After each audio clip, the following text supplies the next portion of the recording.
It is now my honor to introduce Pete Williams, who will deliver the keynote address. Pete is a nationally renowned journalist and justice correspondent for NBC News.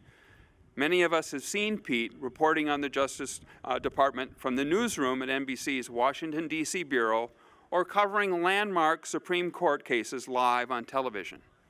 Pete was also a colleague and friend of one of John Carroll's most notable alumni, the late Tim Russert from the class of 1972. Pete exemplifies the Jesuit ideals we teach, including integrity, service for the greater good, and a care for the whole person. Tim would surely be proud to have him here today. We're honored to have Pete with us today, so please join me in welcoming Mr. Pete Williams.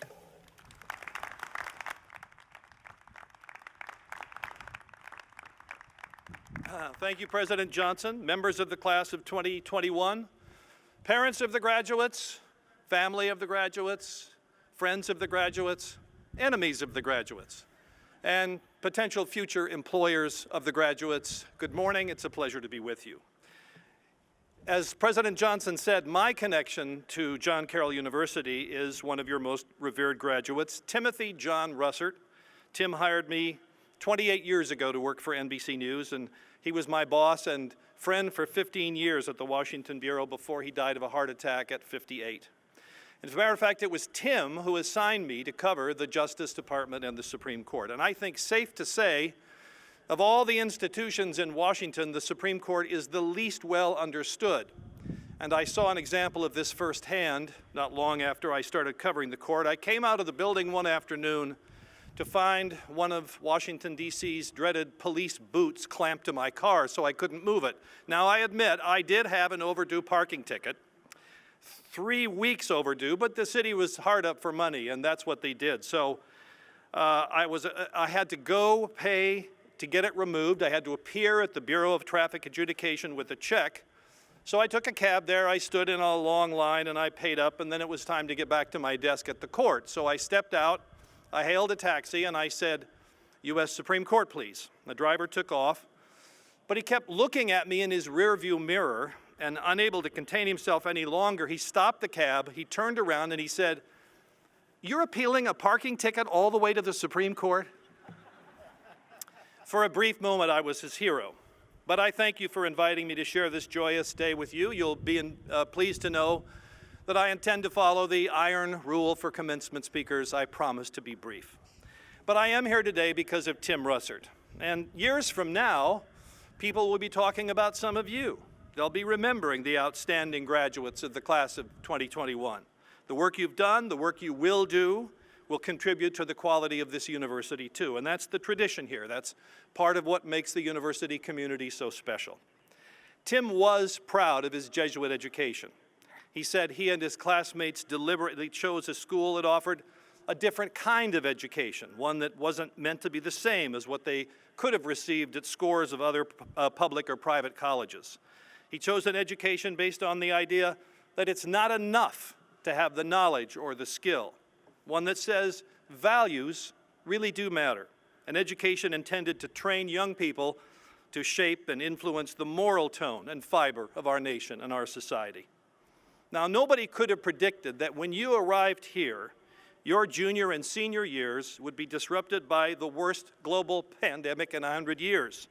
And after what you've been through, I think it's safe to make this prediction. The class of 2021 can handle anything.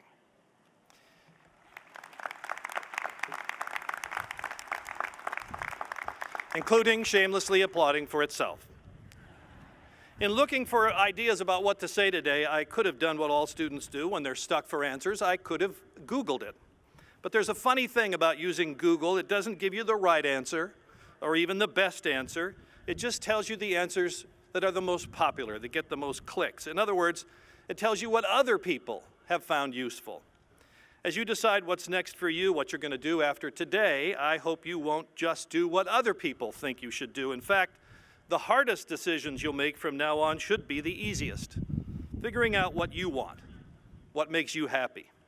I went to college intending to major in electrical engineering, but then I discovered the campus radio station and found journalism classes much more interesting and rewarding.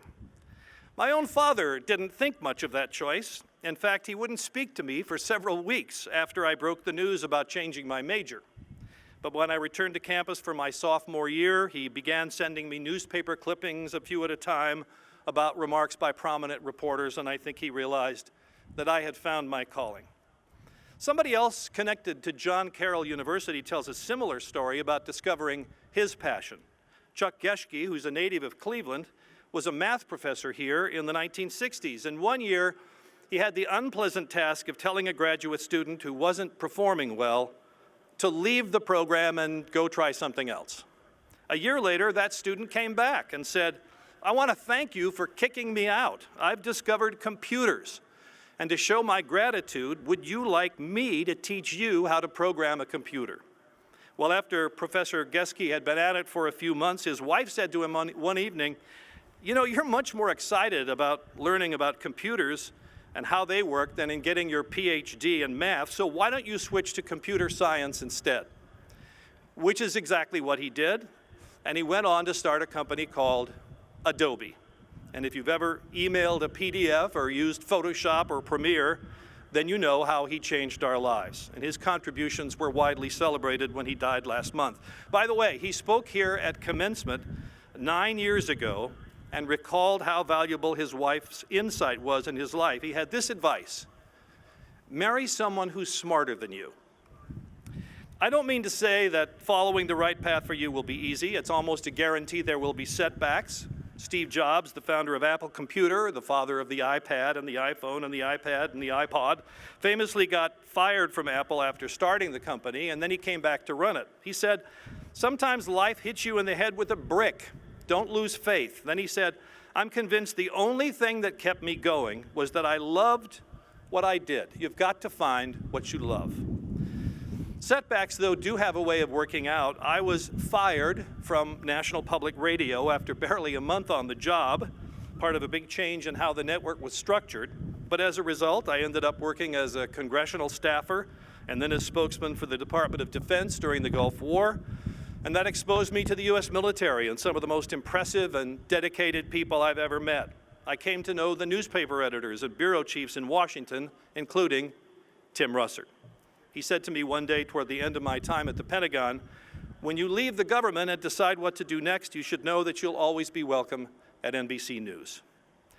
I'd like to offer just one other bit of advice. I hope that for the rest of your lives, you will read a newspaper or look at news on the internet or listen to it on the radio, or please, especially, watch it on television, or your mobile device, I guess I should say. The founders of our country had it in mind that we'd all make choices together about how we wanted this nation to run. They expected us to be part of it, to go to the polls and vote, to help choose our leaders, and they assumed that as we made these decisions, we would have some idea what we were doing, that we would be informed, and that means knowing more than the batting averages of your favorite team or who won on The Voice. I hope that wherever you settle, you'll be part of the community. I'll say this about my fellow journalists: they tend to be well informed. They care about what's going on around them.